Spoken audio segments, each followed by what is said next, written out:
Assalamualaikum warahmatullahi wabarakatuh. Halo semua, apa kabar? Semoga dalam keadaan sehat. Baik, pada pertemuan kali ini, Ibu akan membahas materi tentang listrik statis. Adapun submateri pembelajarannya yaitu struktur atom, jenis-jenis muatan listrik dan interaksi dua muatan, prinsip kerja elektroskop, dan yang terakhir hukum Coulomb. Kalian perhatikan gambar ini. Pada gambar A, ada kertas yang terangkat atau tertarik oleh penggaris, sedangkan yang B adalah kertas yang tertarik oleh sisir plastik, dan yang ketiga atau gambar C adalah gambar petir. Ini adalah peristiwa listrik statis.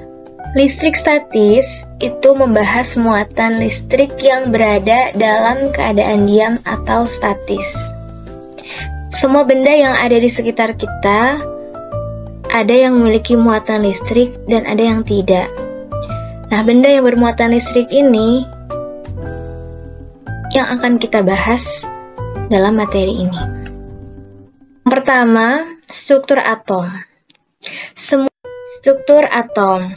Seperti apa struktur atom yang ada di semua komponen atau penyusun suatu benda?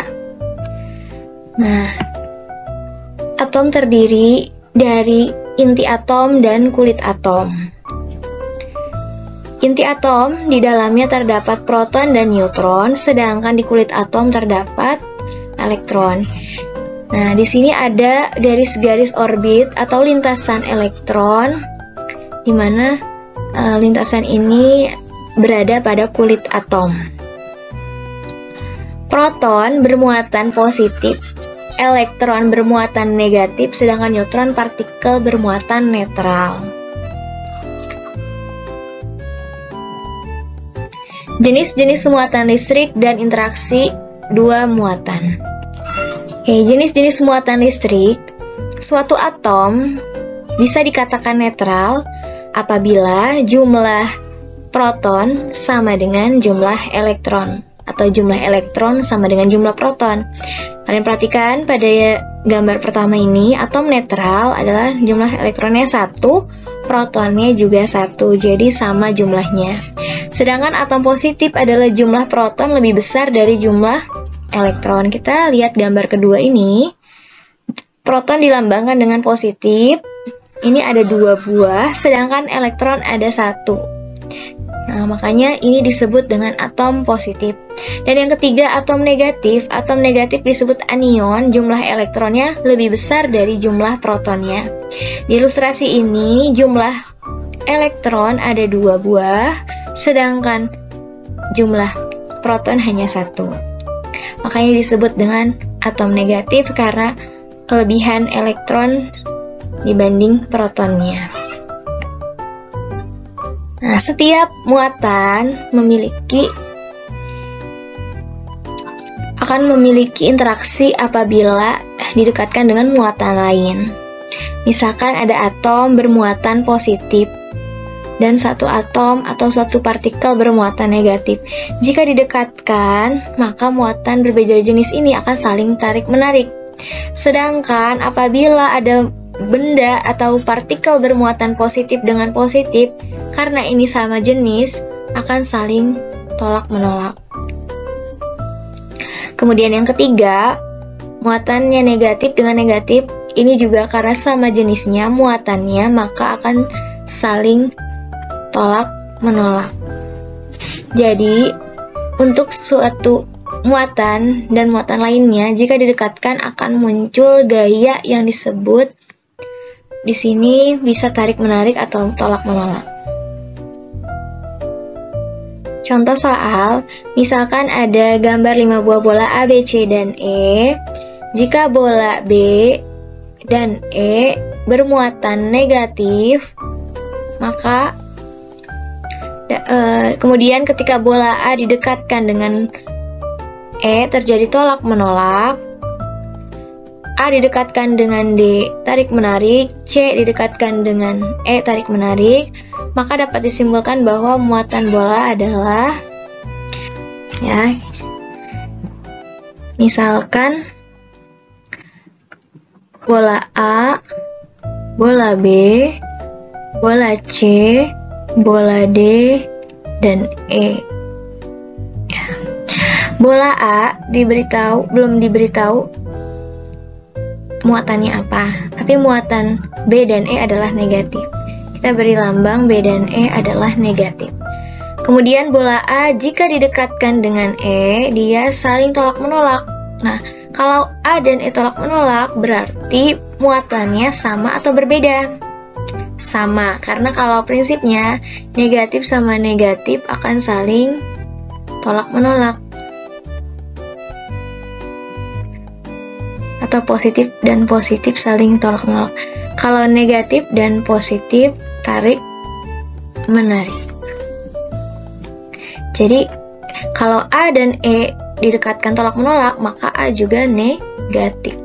Sedangkan A didekatkan dengan D tarik menarik, A dan D tarik menarik. Oke, karena ini negatif berarti D-nya positif karena tarik menarik. Yang C didekatkan dengan E saling tarik menarik, berarti C adalah positif. Maka jawaban yang tepat A adalah negatif, C dan D adalah positif. Maka jawabannya adalah A. Oke, bisa dipahami? Oke, selanjutnya kita masuk ke prinsip kerja elektroskop. Elektroskop adalah alat untuk mengetahui ada atau tidaknya muatan listrik suatu benda. Jadi alat elektroskop ini sejenis dengan pendeteksi.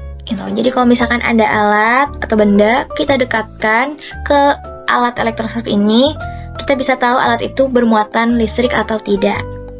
Nah, jadi jika benda bermuatan didekatkan kepada kepala elektroskop, ini bagian kepala, ya, ini bagian daun elektroskop yang bawah, maka kepala elektroskop akan bermuatan yang berlawanan dengan benda tersebut. Ya, ini prinsipnya sama dengan yang tadi. Kalau misalkan negatif pasti akan mendekat ke yang positif, ataupun yang positif akan mendekat yang negatif. Dan kalau negatif sama negatif akan saling menjauh.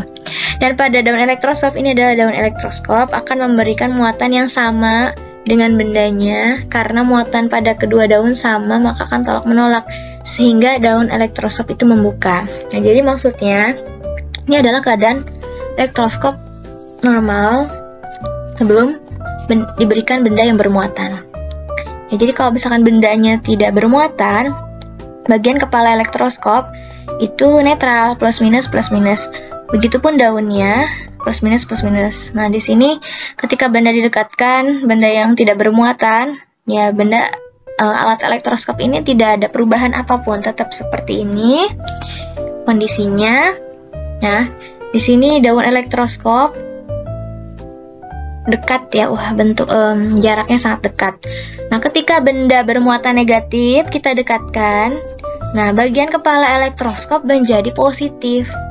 Kenapa? Karena muatan positifnya terkumpul di sini, mendekati, ya, berlawanan dengan negatif karena saling tarik menarik itu. Sedangkan negatifnya berada di bawah daun elektroskop. Karena masing-masing daun bermuatan negatif, maka daun elektroskop ini membuka karena tolak menolak, gaya tolak menolak yang ada pada dua muatan ini. Nah, kemudian benda bermuatan positif didekatkan. Kemudian di sini kepala elektroskop bermuatan negatif karena di sini bagian positifnya berada di bawah, sedangkan negatif terkumpul di atas mendekati benda yang bermuatan positif. Nah, bagian daunnya jadi bermuatan positif sehingga yang mula-mula daun elektroskop saling mendekat, bukan mendekat tapi jaraknya dekat, kemudian saling menjauh karena kesamaan muatan positif ini saling tolak menolak, saling menjauh. Oke. Ada cara untuk membuat benda menjadi bermuatan, yang pertama yaitu digosok-gosok. Kain wol digosokkan ke penggaris. Nah, Ini ada penggaris dengan kain wol, kita gosokkan ya. Jika plastik digosok dengan kain wol, maka elektron akan berpindah dari kain wol ke plastik sehingga plastik bermuatan negatif atau dia itu kelebihan elektron. Plastik bisa diganti dengan penggaris, sisir, mika atau balon. Jadi mika, balon ini sejenis dengan plastik. Wol bisa diganti dengan rambut. Ya, jadi sejenis sifatnya dengan rambut. Jadi wol nanti setelah digosok akan bermuatan positif karena kekurangan elektron, sedangkan plastik akan bermuatan negatif karena kelebihan elektron. Yang kedua, pada kain sutra dan batang kaca, kalau misalkan kita gosokkan kaca ke kain sutra, maka elektron akan berpindah dari kaca ke kain sutra, sehingga kaca bermuatan positif dan bermuatan negatif karena kelebihan elektron ya. Jadi beda dengan kalau yang tadi kain wol itu berbeda dengan kain sutra. Kain sutra ini bermuatan negatif karena elektron dari batang kaca pindah ke kain sutra. Kaca bermuatan positif dan sutra bermuatan negatif. Nah, jadi di sini kenapa hanya elektron yang berpindah? Karena elektron ini berada di kulit terluar, jadi mudah untuk berpindah-pindah. Oke, kalian tahu? Did you know? Kalian tahu siapa ini? Ini adalah Charles Augustin de Coulomb. Beliau adalah fisikawan Prancis, lahir di bulan Juni tahun 1736 ya. Ini masih abad 18, salah satu fisikawan paling berpengaruh dalam kelistrikan, berjasa pada revolusi Prancis ya. Penemu hukum Coulomb yang mengungkapkan ada gaya dari interaksi benda bermuatan. Ya.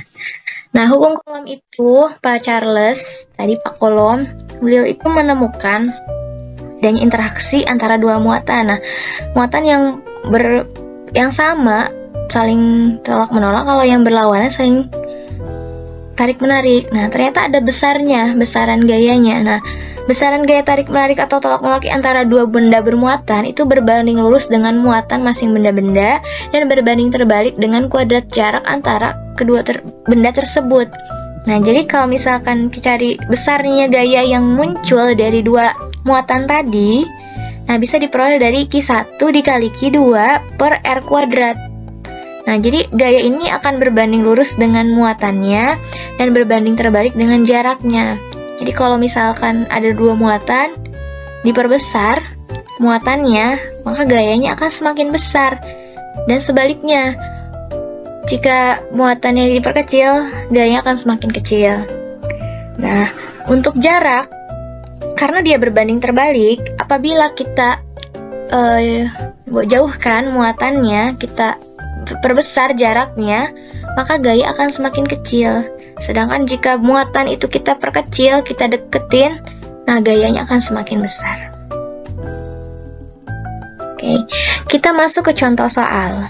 Nah, misalkan di sini ada dua buah muatan minus 12 kali 10 pangkat min 7C dan plus 4 kali 10 pangkat min 7C terpisah sejauh 3 cm.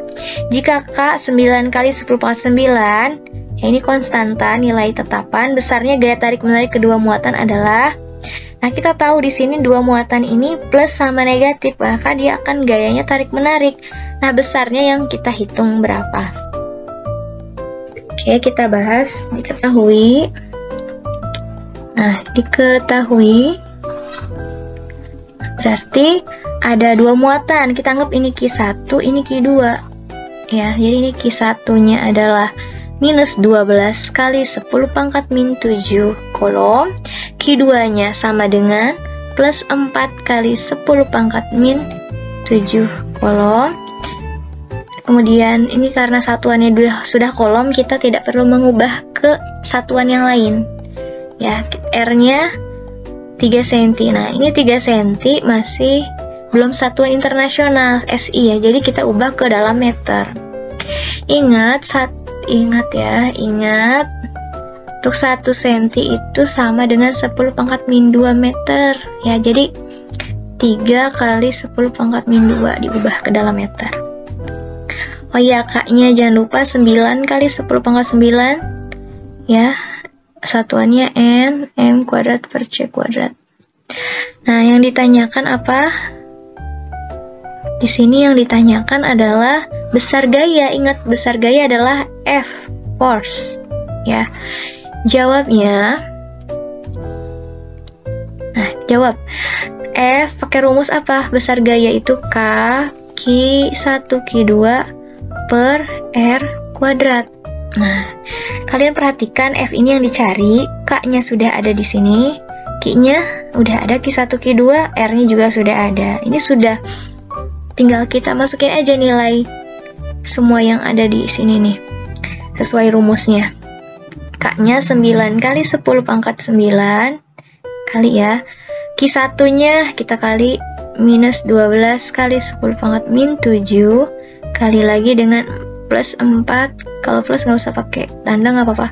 4 kali 10 pangkat min 7 per, ini R kuadrat, R-nya 3 kali, jangan lupa dikasih kurung karena bentuknya seperti ini, 3 kali 10 pangkat min 2 pangkat 2. Hasilnya adalah, nah, ini karena banyak operasinya, kita lakukan sedikit-sedikit saja. Jadi bagian atas dulu kita lakukan 9.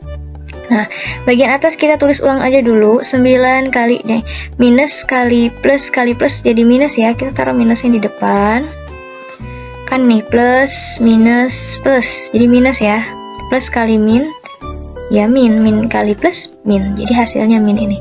9 kali 12 kita taruh di depan angka-angka yang biasa. Kemudian 4 ya, kita atur posisinya biar kita nanti nggak mudah untuk mengoperasikannya. 10 pangkat 9 selanjutnya kita tulis kali 10 pangkat min 7 dikali lagi 10 pangkat min 7 ya. Di sini Ibu hanya merubah posisi aja, tidak ada yang berubah di sini. Nilainya sama semua ya, hanya ubah posisi aja.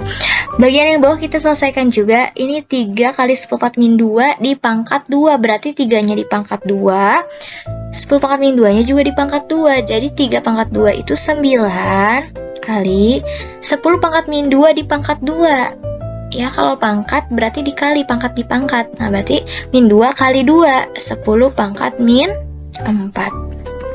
Gitu ya. Oke, kalian perhatikan bagian atas dan bawah ini bisa kita bagi karena ada angka 9 di sebelah kiri atas. Nah, di bawah juga kita coret saja. Berarti sisanya yang atas apa? Yang angka ini nih, 12 kali 4 kita kalikan jadi 48. Kemudian yang bagian bilangan pokok 10 ini ada 4 nih, 10 pangkat 9, 10 pangkat min 7, 10 pangkat min 7 lagi, dan 10 pangkat min 4. Kita kali-kali, kemudian kita bagi. Nah, berarti dalam ingat lagi rumus atau konsep pada bilangan berpangkat. Kalau pangkat dikali dengan pangkat, maka pangkat dijumlah. Nah, maka kita akan sederhanakan bentuk ini. Ini pangkatnya karena bilangan pokoknya 10, kita tulis 10-nya, tidak berubah, 10-nya tetap, hanya yang berubah pangkatnya. Karena yang kita operasikan adalah pangkatnya. Ya, yang sama itu kan bilangan pokoknya 10, 10, 10 nih. Jadi kita tulis cukup 1 10-nya, kemudian kita operasikan pangkatnya. Karena di pangkat itu perkalian jadi penjumlahan, maka 9 ditambah dengan min 7. Ditambah lagi dengan min 7, karena ini perkalian ya, jadi kita tambah. Nah, dibagi dengan min 4, 10 pangkat min 4, nanti kalau dibagi dikurang min 4, gitu. Nah, bagian ini tetap min 48 dikali, ini 10-nya tulis lagi, 9 dikurang 7, 2 dikurang 7 itu berarti min 5, ya. Min 5 ditambah 4. Nah, berarti ini karena min sama min di plus ya. Min 5 tambah 4 berarti min 1. Nah, jadi hasilnya min 48 dikali, ini kita ubah ke dalam bentuk pangkat positif ya, 1/10 pangkat 1 atau 10 aja ya. Nah, maka hasilnya adalah min 4,8 Newton. Oke, ini nilainya hasilnya ini. Oke, bisa dipahami? Semoga bisa dipahami ya. Baik, Ibu akan lanjutkan soal berikutnya. Nah, di sini ada 2 buah muatan, yaitu 2 kolom, 2 mikrokolom dan 2 mikrokolom terpisah sejauh 10 cm. Nah, di sini karena sama-sama positif, maka besarnya gaya tolak menolak ya, bukan tarik menarik, adalah, nah kita langsung bahas aja. Diketahuinya berarti ada dua buah muatan. Muatan pertamanya adalah 2 mikrokolom. Keduanya 2 mikrokolom juga. Kalian harus ingat ini untuk satuan ya. 1 mikrokolom itu setara dengan 10 pangkat min 6 kolom. Nah, karena satuan ini belum satuan internasional, kita ubah ke dalam satuan internasional. Nah, maaf salah, ini harusnya. Oke, ya, jadi tidak ada mikro lagi di sini, diganti jadi 10 pangkat min 6. Ini juga sama. Kemudian R-nya kita tulis 10 cm. Ingat 10 cm juga tadi diubah ke dalam meter. 10 cm itu 10 pangkat min 2 meter ya. Jadi 10 kali 10 pangkat min 2. Nah, kalau yang atas nggak bisa dilanjutkan karena sudah sampai sini ya, sesederhana ini. Nah, sedangkan yang jari-jari ini 10 pangkat 1 dan 10 pangkat min 2 bisa kita operasikan. Jadi 10 ditambah min 2. Maka hasilnya adalah 10 pangkat min 1 cm. Nah, gitu ya. K-nya juga udah dikasih tahu di situ. Kita tulis lagi. Satuannya Newton meter kuadrat per kolom kuadrat. Yang ditanyakan masih sama, yaitu F ya. Gayanya berapa, gaya tolak menolaknya. Kita jawab F sama dengan Q1 Q2 per R kuadrat. Oke, kita lanjut ke samping aja. K-nya 9 kali 10 pangkat 9, Q1 nya 2 kali 10 pangkat min 6, Q2 nya sama 2 kali 10 pangkat min 6 per R nya 10 pangkat min 1 kuadrat ya. Kali 2 kali 2 kali 10 pangkat 9 kali 10 pangkat min 6 kali 10 pangkat min 6 ya. Ingat, di sini hanya menuliskan ulang, hanya posisinya yang diubah. 10 pangkat min 2, 10 pangkat min 1 kita pangkatin 2 berarti dikali 10 pangkat min 1 kali 2 berarti min 2 ya. Nah, ini 9, 2, 2 dan di bawah tidak ada bilangan biasa ya, jadi kita langsung kalikan aja. 9 kali 2 kali 2 itu 4 kali 9 ya, 36. Kemudian di sini bagian 10 pangkat 9 nya kita tulis lagi 10 nya karena bilangan pokoknya semua 10. Yang kita operasikan, yang kita jumlahkan adalah bilangan pangkatnya. 9 ditambah min 6 ditambah min 6 dikurang min 2 ya. Ini kenapa ditambah? Karena perkalian. Ini kenapa dikurang? Karena ini pembagian.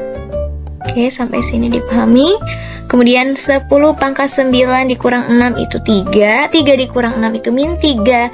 Min 3 ditambah 2 berarti min 1. Maka 36 dikali 1/10 sama dengan 3,6 Newton. Itu ya. Oke.